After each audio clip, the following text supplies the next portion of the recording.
Upcoming Galaxy S26 ultra release হওয়ার কথা ছিল এখন থেকে মাত্র 18 থেকে 19 দিন পরে। তবে দুঃখের সংবাদ হলো তাদের রিলিজ ডেট এক মাস পিছিয়েছে, অর্থাৎ ফেব্রুয়ারির 25 তারিখে মার্কেটে রিলিজ হতে যাচ্ছে এবং ধারণা করা হচ্ছে 2025 সাল 26 সাল মিলিয়ে এই ফোনটা হতে যাচ্ছে কিং অফ অ্যান্ড্রয়েড বা অ্যান্ড্রয়েড ফোনগুলোর একটা নতুন মাত্রা সেট করতে যাচ্ছে তাদের এই আপকামিং ফোন। তবে এই ফোনটার লিকস অ্যান্ড রিউমার কিন্তু অলরেডি আমরা দেখে ফেলছি, এটা নিয়ে আমি বেশ কয়েকটা ভিডিও বানিয়েছি। তবে আজকে জানাবো সর্বশেষ লিকস অ্যান্ড রিউমার, যেখানে আপনাদের জন্য কিছু এক্সাইটিং নিউজ আছে এবং দুঃখের সংবাদও আছে। তবে একদম প্রথমে শুরু করতে চাই দাম থেকে, কারণ বাংলাদেশে অলরেডি আনঅফিসিয়াল ফোন বন্ধ হয়ে যাওয়ার যে প্রক্রিয়া সেটা কিন্তু চলমান, এটা নিয়ে আন্দোলন হচ্ছে। আপনারা জানেন বেশ খারাপ একটা অবস্থা, মানে বাংলাদেশের টেক ইন্ডাস্ট্রিতে একটা মেসড আপ অবস্থা চলতেছে। আমি আশা করি এইটার দ্রুত সুস্থ সমাধান হোক, যেখানে বোথ পার্টিজ যেন সুন্দরভাবে ব্যবসা বাণিজ্য করতে পারে। তবে যেটা দুঃসংবাদ S26 আলট্রা নিয়ে, সেটা হইলো বাংলাদেশে কিন্তু এবার আমাদের বেশি দামে কিনতে হবে। যদি আনঅফিসিয়াল ফোন বন্ধ হয়ে যায় সেক্ষেত্রে এটার দাম হবে বাংলাদেশি টাকা অ্যারাউন্ড 2,30,000 টাকায়। তবে এখানে একটা সুসংবাদ আছে, আপনারা সবাই কম বেশি জানেন বিশ্বব্যাপী কিন্তু চিপ শর্টেজের কারণে প্রত্যেকটা প্রোডাক্টের দাম বেড়ে যাচ্ছে। তবে স্যামসাং তাদের S26 আলট্রাতে প্রাইস বাড়াতে যাচ্ছে না, অর্থাৎ গতবার S25 লাইন আপে যে দাম ছিল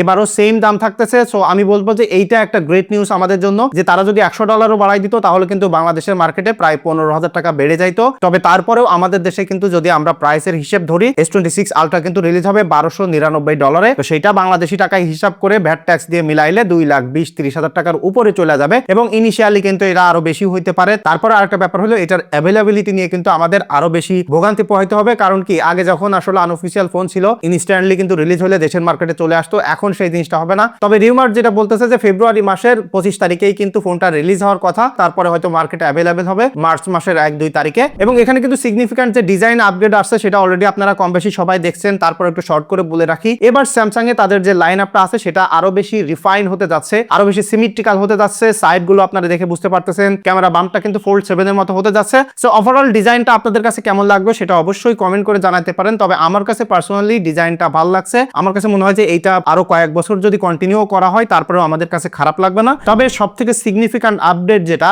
সেটা কিন্তু এবার ডিসপ্লেতে, ডিসপ্লের টেকনোলজি বা ডিসপ্লে সাইজ বিগার হওয়া, চিন বেজেল কমানো, এটা কিন্তু প্রতি বছরই একটা ফোনে রেগুলার হয়ে যাচ্ছে। তবে এখানে বড় আপগ্রেড যেটা, সেটা হলো প্রাইভেসি প্রোটেক্টর বিল্ট ইন থাকা। এটা অলরেডি কিন্তু One UI 8.5 এ আমরা আরো ক্লিয়ার ভিজিবিলিটি দেখতে পাচ্ছি, যে কারণে এটা কনফার্ম করে বলা যাচ্ছে AI ফ্লেক্স টেকনোলজি থাকবে, যে কারণে আপনি যখন কোনো পাবলিক প্লেসে বা যে কোনো জায়গায় অনেক লোকজনের মধ্যে ফোন চালাইতে যাবেন, পাশ থেকে কেউ আপনার ডিসপ্লে দেখতে পারবে না। এটা কিন্তু আপনি ফাংশন থেকে এটা অন করে করতে পারবেন। এবং আমার কাছে মনে হয় যে 2026 সাল 27 সালে প্রত্যেকটা ফোনেরই এই জিনিসটা অ্যাডপ্ট করা উচিত, কারণ এটা একটা রিয়েল কনসার্ন হয়ে দাঁড়িয়েছে। আমরা যখন পাবলিক প্লেসে ফোন চালাচ্ছি বা কোনো ব্যাংকিং অ্যাপ, গুরুত্বপূর্ণ কোনো আসলে ইনপুট দিচ্ছি, তখন কিন্তু অবশ্যই আমাদের এই প্রাইভেসিটা দরকার। তো আমার কাছে মনে হয় যে একটা রিয়েল লাইফ ইমপ্রুভমেন্ট আমরা 2026 সালে স্যামসাং এর মাধ্যমে দেখতে যাচ্ছি, যেটা অন্যান্য কোম্পানি শিওরলি অ্যাপেলও আস্তে আস্তে এটা অ্যাডপ্ট করবে এবং তাতে আমি কোনো দোষ দেখি না। তবে এবার সেলফি ক্যামেরা কাটআউটটা একটু বিগার হতে যাচ্ছে এবং যার জন্য একটা সুফল আমরা পাবো সেটা হলো এবার সেলফি ক্যামেরাটা আরো বেশি ওয়াইডার ফিল্ড অফ ভিউ দিতে যাচ্ছে। সো যারা আসলে ব্লগিং করেন তাদের জন্য একটা রিয়েল ইমপ্রুভমেন্ট এখানে পাবেন। বিশেষ করে এটা যে অ্যাপেলের সেন্টার স্টেজ যে সেলফি ক্যামেরা আছে না, ওইটার একটা রাইভাল হিসেবে স্যামসাং আসলে এটা করতে যাচ্ছে। অবভিয়াসলি এই যে ফাইটটা, এটা আমরা চাই যে একটা কোম্পানি কোনো কিছু ইনভেন্ট করুক, সেটার জন্য উল্টো আরেকটা কোম্পানি বাধ্য হোক নতুন কোনো টেকনোলজি আনার। এই ফাইটটা যতদিন মার্কেটে থাকবে ততদিনই কিন্তু আমরা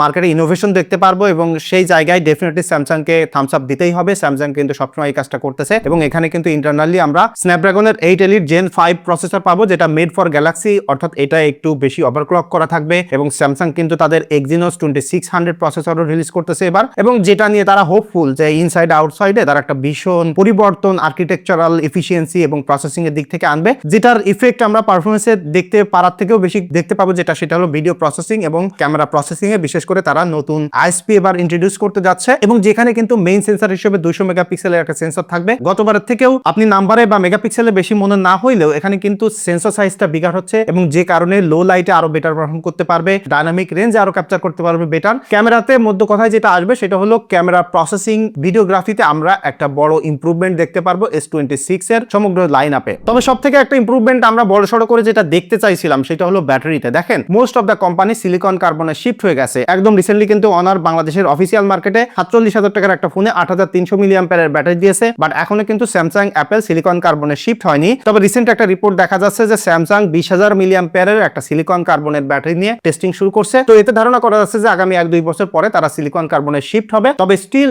S26 আলট্রাতে আমরা সিলিকন কার্বন দেখতে পারবো না, বাট এখানে 200 মিলিঅ্যাম্পিয়ারের ব্যাটারি বাড়বে, অর্থাৎ 5200 মিলিঅ্যাম্পিয়ারের ব্যাটারি থাকবে, 60 ওয়াট পর্যন্ত ফাস্ট চার্জ করতে পারবো। ব্যাটারি জায়গায় এখানে গেমটা খেলবে সেটা হলো ইফিসিয়েন্সিতে, প্রসেসরের মাধ্যমে, সফটওয়্যারের মাধ্যমে এআই এর একটা ইন্টিগ্রেশন আমরা দেখতে পারবো। সো ওভারঅল মিলিয়ে ধারণা করা যাচ্ছে S26 আলট্রা অ্যান্ড্রয়েড ওয়ার্ল্ডে নতুন একটা বেঞ্চমার্ক সেট করবে। তবে আপনি যদি চাইনিজ মার্কেটের দিকে বিবেচনা করেন সেক্ষেত্রে কিন্তু এখানে রেভলিউশনারি অনেক পরিবর্তন, নাম্বার গেমটা কিন্তু হচ্ছে না। তবে একটা জিনিস মানতেই হবে, যদি অ্যান্ড্রয়েডের ফোন ব্যবহার করতে চান তাহলে S26 আলট্রাই হবে বেস্ট চয়েস, এখনো পর্যন্ত সেটাই বোঝা যাচ্ছে। আর এখনো তো 1-1.5 মাস বাকি আছে। ইন দ্য মিন টাইমে যদি কোনো আপডেট আসে সেটা অবশ্যই আপনাদেরকে জানাই দিব। আর আপনি এক্সাইটেড কিনা S26 আলট্রা নিয়ে, আর বাংলাদেশে যে এনিআর চালু হইলো, আনঅফিসিয়াল ফোন বন্ধ হতে যাচ্ছে, এই ব্যাপারে আপনার মতামত কি অবশ্যই কমেন্ট করে জানাতে পারেন। দেখা হচ্ছে পরবর্তী ভিডিওতে।